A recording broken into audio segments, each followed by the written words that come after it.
কোন মায়ের বেটা এই কথার ভিতরে সোচ ঢোকাতে পারবে না। আম গাছে জাম ধরতে পারে, ধরে না।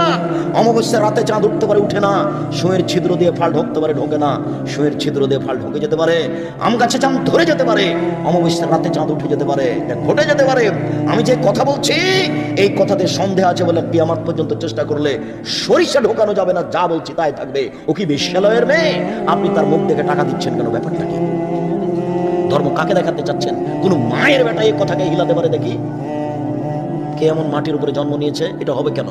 কাপুরুষের পরিচয় দিয়ে বিবাহ করবো না যুবক তুমি। আর আপনি বক্তব্যের সাথে মুনাফিকি করবেন না। এই কমিউনিটি সেন্টারের মুখে লাথি মারতে হবে। শত শত মানুষ যাবে কেন এই বিবাহ উপলক্ষে? আর তোমার মেয়ের বাপের বাড়িতে এত ভিড় কেন? যাক, গেছো এবারের মতো বল করেছ। শ্বশুরকে বিবাহের শেষে 2 লক্ষ টাকা দিয়ে আসিও, আর বলিও আব্বা বিবাহ খরচের জন্য 2 লক্ষ টাকা থাকলে চুপে দিয়ে আসে। এত মানুষ খেয়েছে।